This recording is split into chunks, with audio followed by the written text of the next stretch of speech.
This video is sponsored by Card Kingdom. If you want to pre-order Lost Caverns of Ixalan, use my link in the description below.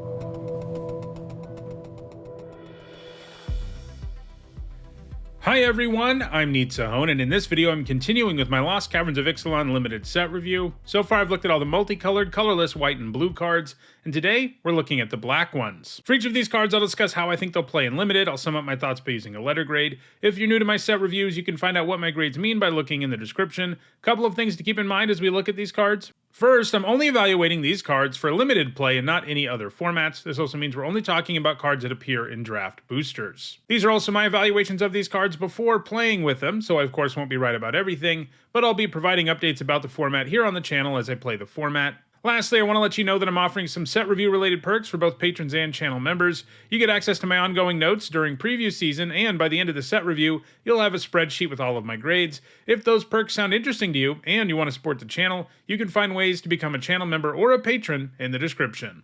Alright, let's take a look at our first black card in Lost Caverns of Ixalan, which is Abyssal Gore Stalker, which for 4 generic and 2 black is a 6/6 horror at uncommon, and when it enters the battlefield, each player sacrifices 2 creatures. I think this is too awkward. There are too many situations where it hurts you more than your opponent.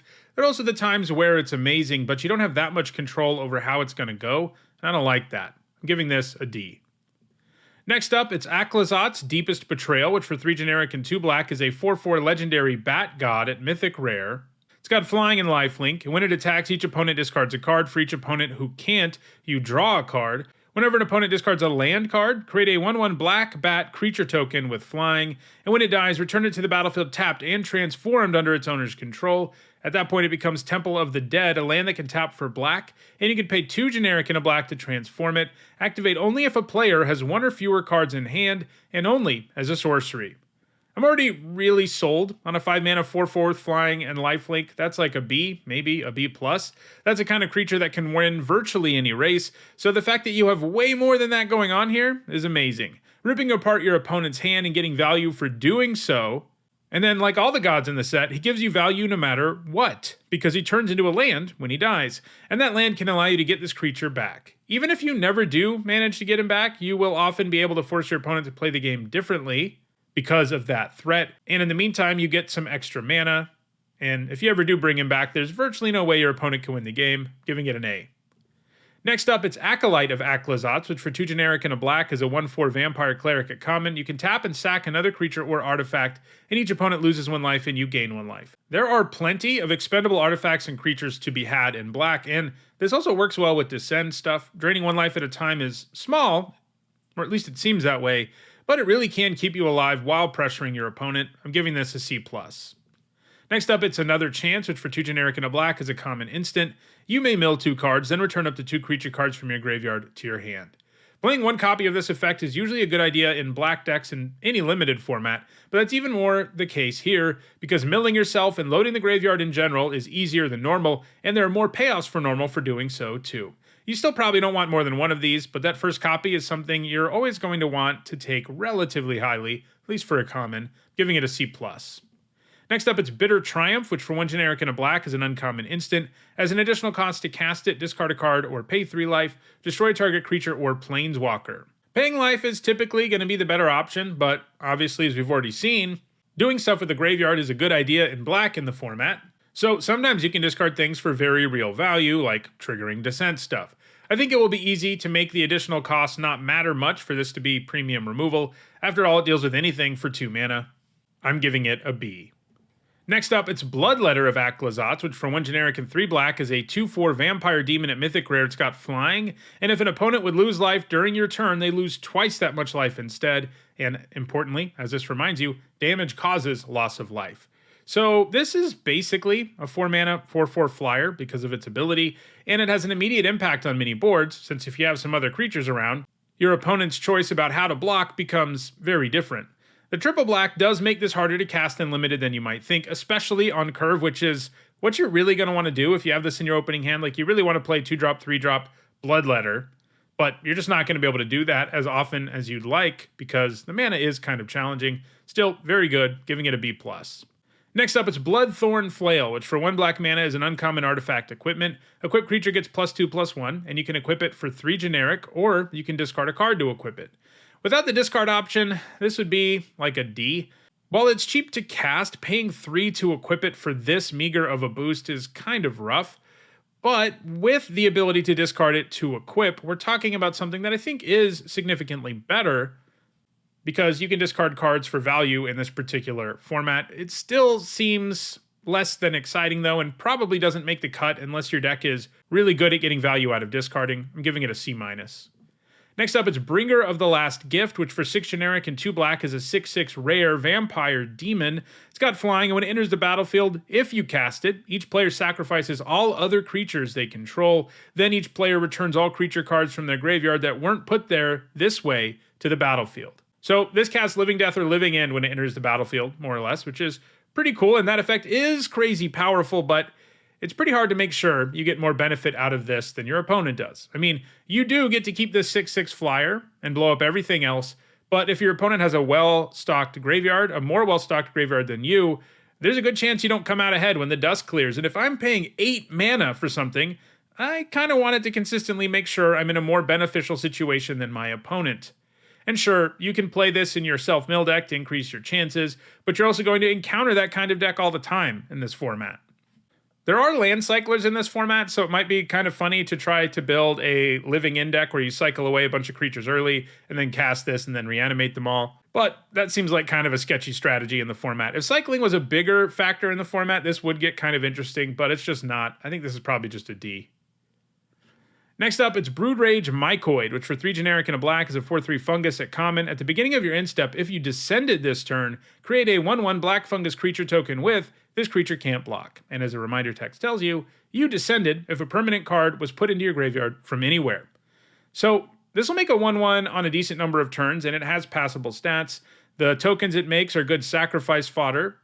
And overall, it seems like Descend's going to be easy enough to trigger that you can kind of count on this producing 1 or 2 tokens most of the time if it's allowed to stick around, and that's going to feel like a pretty good rate. I'm giving it a C+.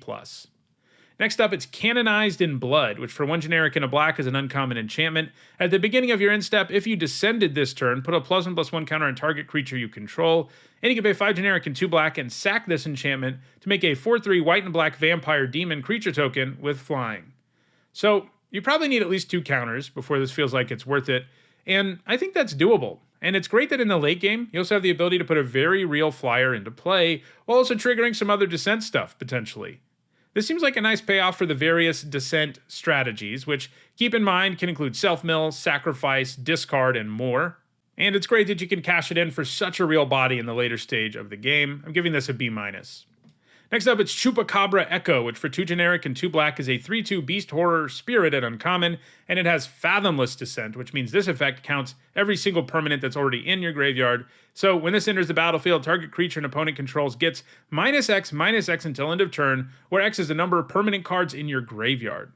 I would rather have the original Ravenous Chupacabra than this ghost version of it, but this is still really, really good and doesn't bring any shame to the Chupacabra name. Giving something -2/2 when this enters seems eminently doable, and that's already a good card. After all, it's a 2-for-1 most of the time, and then by the mid to late game, it's just going to be able to kill stuff like the original Chupacabra could. This set has more permanents in it than normal, so this effect is going to be even easier to trigger than you might think. I'm giving this a B+. It's just one of the best uncommons in the set. Next up, it's Corpses of the Lost, which for 2 generic and a black is a rare enchantment. Skeletons you control get +1/+0 and have haste. When Corpses of the Lost enters the battlefield, create a 2/2 black skeleton pirate creature token. At the beginning of your end step, if you descended this turn, you may pay 1 life. If you do, return Corpses of the Lost to its owner's hand. So the floor here is a 3-mana 3/2 with haste. That's kind of passable, and the fact you can just keep bouncing this to your hand and generating more bodies every single turn is pretty awesome, and it seems easy enough to do. There's also a few other skeletons in the set that can benefit from this. It may take a little bit of work, but this is a pretty impressive value engine, giving it a B+. Next up, it's Deadweight, which for 1 black mana is a common enchantment aura with enchant creature. Enchanted creature gets -2/-2.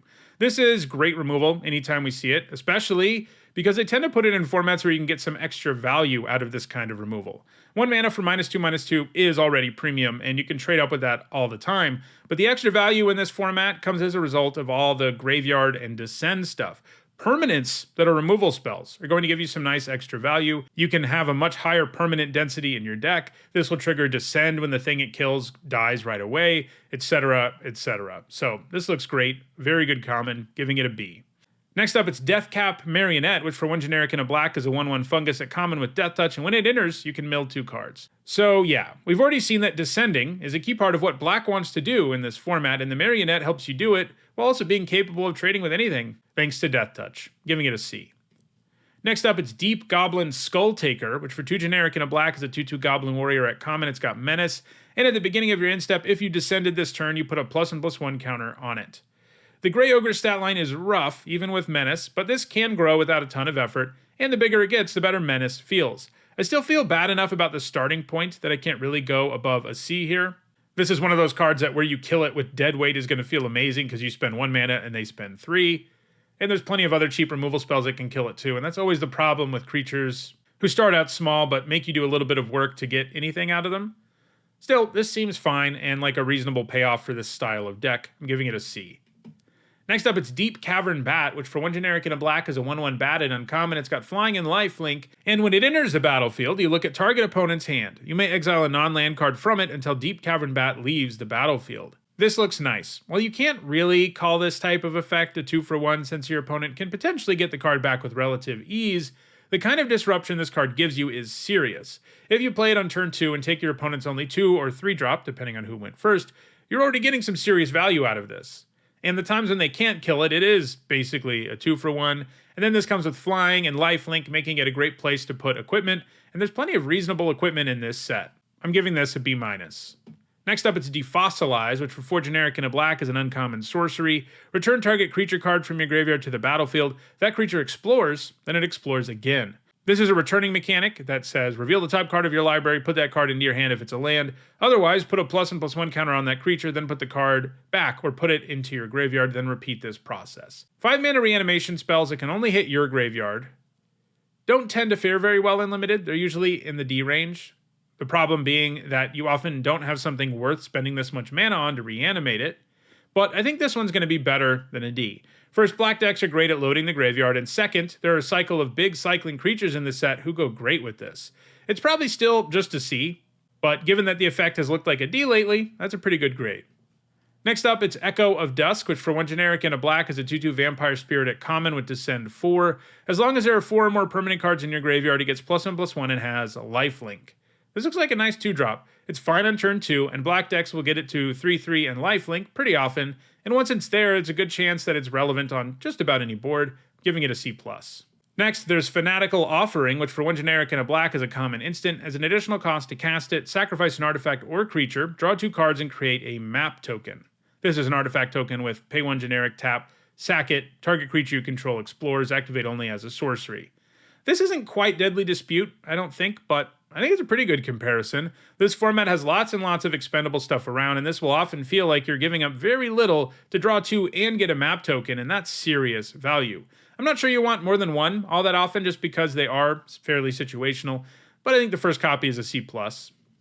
Next up, it's Fungal Fortitude, which for 1 generic and a black is a common enchantment aura with flash and enchant creature. Enchanted creature gets +2/+0. When enchanted creature dies, return it to the battlefield tapped under its owner's control. This is a decent combat trick type aura. +2/+0 will help a creature win lots of combats, and it doesn't matter that there isn't also a toughness boost because the creature's coming back. It feels especially busted with enter the battlefield abilities. It also helps you trigger descend stuff. I'm giving it a C. Next up, it's Gargantuan Leech, which for 7 generic and a black is a 5/5 leech at uncommon. It costs 1 generic less to cast for each cave you control and each cave card in your graveyard. It's got lifelink. Cave is a land subtype in this format that appears on lots of commons and uncommons. We talked about them earlier in the week in the multicolored and colorless video. Every color has at least 1 uncommon that's a cave build around, and like all of them, this is going to be pretty awful in a deck that doesn't have a critical mass of caves. Like, even if your deck has 2 caves in it, this is probably an F. You're just not going to be able to cast it cheaply enough, often enough. So you really need to have 6 or 7 caves to really feel like you're getting there for this card. And when you do that, I think it's a C+. Next up, it's Grasping Shadows, which for 3 generic and a black is an uncommon enchantment. Whenever a creature you control attacks alone, it gains Death Touch and lifelink until end of turn. Put a Dread counter on Grasping Shadows. Then, if there are 3 or more Dread counters on it, transform it. Then it becomes Shadow's Lair, which can tap for black, and you could pay 1 in a black and tap it to remove a dread counter from it. You draw a card and you lose 1 life. 4 mana is a lot for something that just gives a couple of keywords to a creature, and it only gives them to them when they attack alone, too. That said, Death Touch plus Lifelink tends to make it so you can attack with something on most turns, and sometimes it offers a pretty serious boost. Shadow's Lair drawing you some cards after all that is pretty nice too, but this does seem rough on board states where you're not the beatdown. I mean, sometimes you just can't attack, and this will feel blank when that's the case. I'm starting this at a C. Next, there's Greedy Freebooter, which for 1 black is a 1/1 human pirate at common. When it dies, scry 1 and make a treasure token. This is great sacrifice fodder, especially because the sacrifice effects in this format mostly let you choose between sacking a creature or artifact, and this 1 card gives you 2 of those. It does get a lot worse in situations where you're not interested in sacrificing though, as it will be a little more difficult to get a card of value out of it. I think that probably makes it a build around, like it's going to be a D in a black deck that only has a couple of sacrifice effects, but a C+ in a deck with lots of them. Next up, it's Join the Dead, which for 1 generic and 2 black is a common instant. Target creature gets -5/-5 until end of turn, and it has Descend 4. This gives -10/-10 until end of turn if you have those 4 permanents. So even without Descend, this is incredible. Kills almost everything in the format efficiently enough and at instant speed. Double black does end up being a problem sometimes. Sometimes you just don't have the right mana to play something like this. But this is incredibly efficient, has a great floor and a really good ceiling. I'm giving it a B. Next up, it's Malicious Eclipse, which for 1 generic and 2 black is an uncommon sorcery. All creatures get -2/-2 until end of turn. If a creature an opponent controls would die this turn, exile it instead. This type of card is always pretty awkward and limited. The effect has a high ceiling, for sure, but the floor is bad because you don't end up in decks very often where you can be certain this will hurt your opponent more than you when you cast it. If you find yourself in a control deck that doesn't have many creatures that die to this, it can work out reasonably well, but that kind of deck just doesn't come together often enough. I do like that it doesn't exile your creatures, so you can trigger all of your Descend stuff, you can load up your graveyard for Descend by killing your things, and you don't help your opponent's graveyard at all when you do it. But still, this is mostly sideboard material. It's probably a D in your main deck and a C+ out of your sideboard. You want to bring it in against aggro decks, and it's not very good against anyone else. Next up, it's Mythic Draft, which for 1 generic and a black is a common artifact. When it enters the battlefield or is put into a graveyard from the battlefield, you draw a card and you lose 1 life. This is another card that's great sacrifice fodder, but not worth it if you're not consistently able to get rid of it. When you can, it feels awesome because it gives you what is a very efficient 2-for-1, but there will be enough black decks that aren't good at sacrificing it that I think this needs a build around grade. It's probably a D+ in a deck that has like 2 sacrifice effects, but as high as a B- if you really get there on sacrifice. You know, it's not quite hatching plans, but it's going to feel kind of similar to that when you get it going. Next up, it's Preacher of the Schism, which for 2 generic and a black is a 2/4 vampire cleric at rare with Death Touch. When it attacks the player with the most life or tied for most life, you get a 1/1 white vampire creature token with lifelink. And when it attacks while you have the most life or are tied for the most life, you draw a card and you lose 1 life. This is pretty awesome. A 3-mana 2/4 Death Touch is something that probably always makes the cut, and the upside here is nuts. It doesn't really matter which of these you get to trigger, you're going to be very happy with the outcome. Note, by the way, that if you and your opponent have the exact same life total, you get to trigger both. That won't come up a ton, of course, but the time it does will be pretty nuts.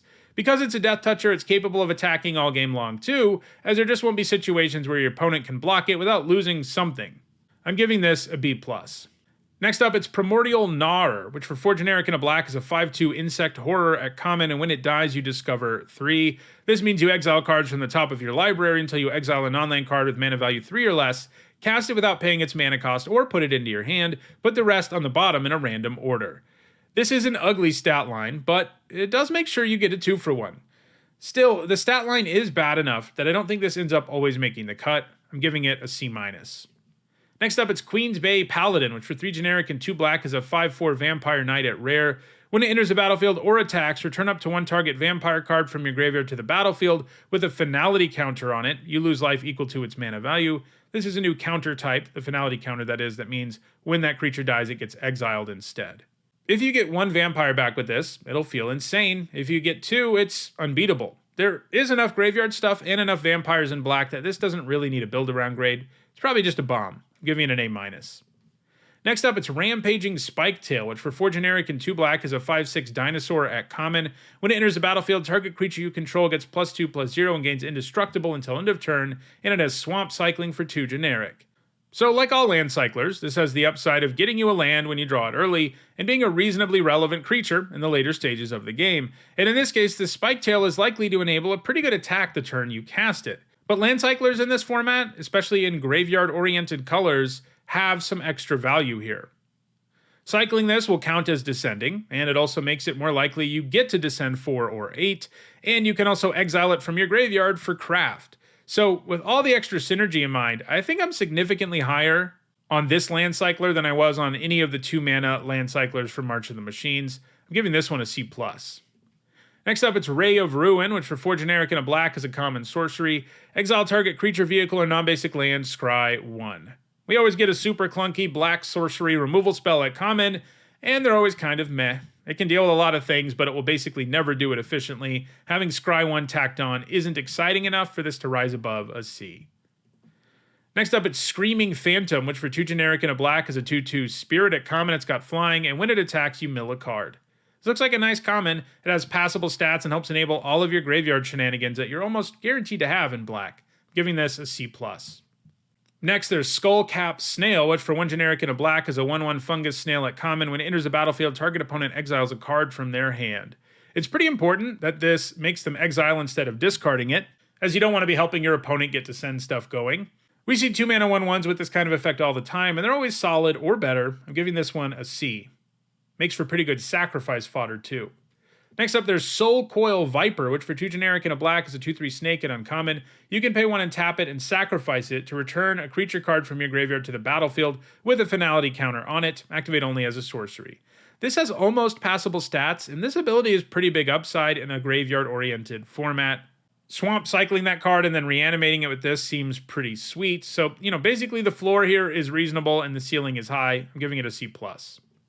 Next up, it's Souls of the Lost, which for 1 generic and a black is a rare creature spirit. It is a star +1. Has an additional cost to cast it, you have to discard a card or sacrifice a permanent, and it has Fathomless Descent. Its power is equal to the number of permanent cards in your graveyard, and its toughness is equal to that number +1.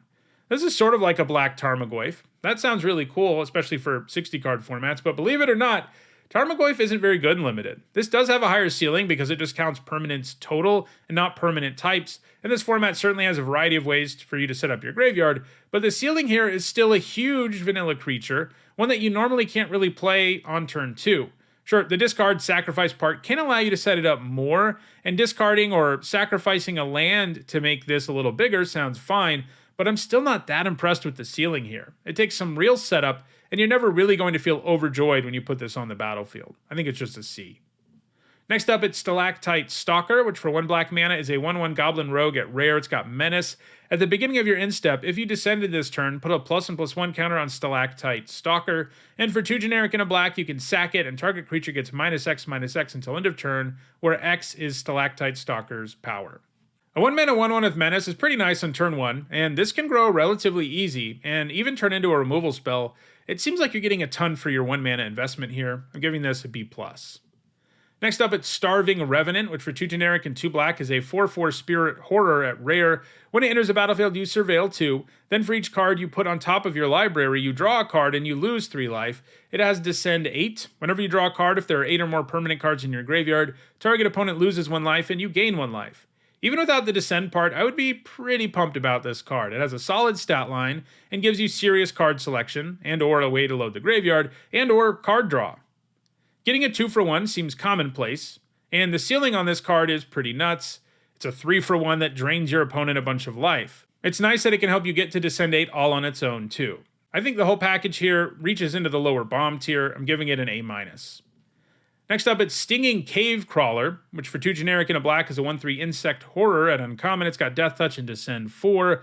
When it attacks, if there are 4 or more permanent cards in your graveyard, you draw a card and you lose 1 life. A 3-mana 1/3 with Death Touch isn't very good. I mean, it's not a disaster either, since it can trade for stuff, but it isn't something that would make the cut every time.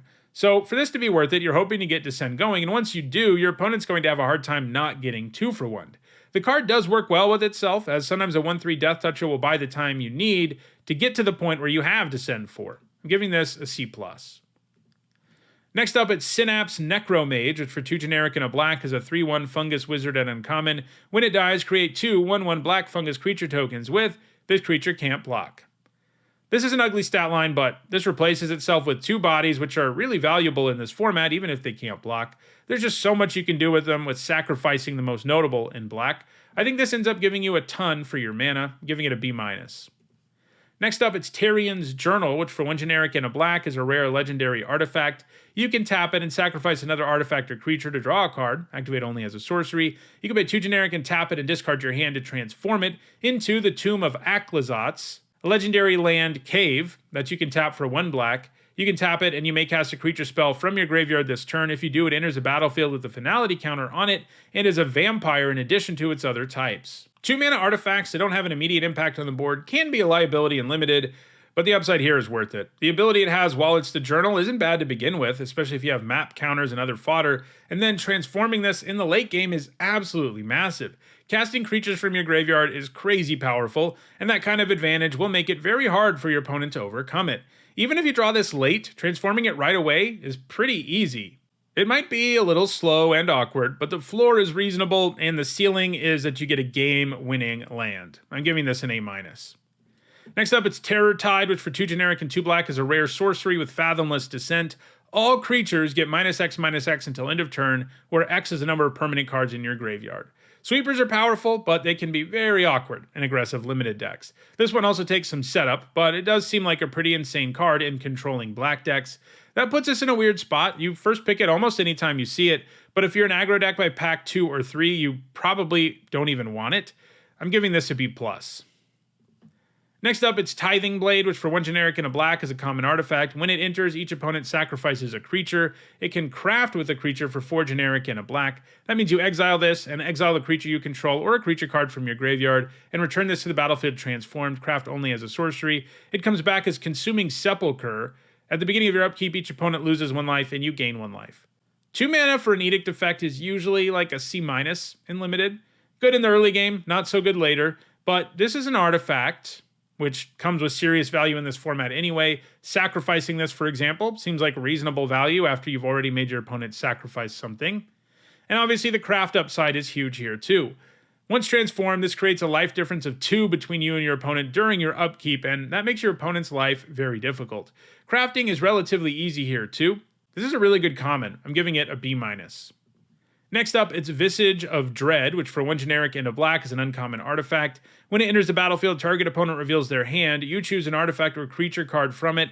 That player discards that card, and it can craft with 2 creatures for 5 generic and a black. Then it transforms into Dread Osiosaur, a 5/4 dinosaur skeleton horror with menace. And when it enters the battlefield or attacks, you may mill 2 cards. This will hit a card in your opponent's hand every time on turn 2, and it will often have a card to hit much later than that. It does have the potential of feeling terrible when you whiff, but it makes up for that with the craft upside, which is likely to be accessible by the stage of the game where this does whiff. Disrupting the opponent early and getting a big monster late will give you a 2-for-1, and that's going to feel amazing. It does take some time though, so I'm giving this a C+. And our last black card is Vito's Inquisitor, which for 3 generic and a black is a 3/3 Vampire Knight at common. You can pay 1 black and sack another creature or artifact to put a +1/+1 counter on Vito's Inquisitor, and it gains menace until end of turn. The starting stat line is bad, but growing this and making it evasive seems doable enough for this to perform reasonably well, especially because you can do it at instant speed and as many times as you want. I'm giving this a C+. So, those are all the black cards in the Lost Caverns of Ixalan. Next, I'll talk about all the red ones. If you enjoyed this video, please like it and share it so that others can enjoy it too. If you want to make sure you catch the rest of this set review, don't forget to subscribe. If you want to catch up on the other videos in this set review, you should see the playlist on your screen shortly. You can also find it in the description. And if you want to go the extra mile in supporting me and the channel, you can do so by becoming a channel member or a patron. You can find ways to do those things in the description. Thanks for watching.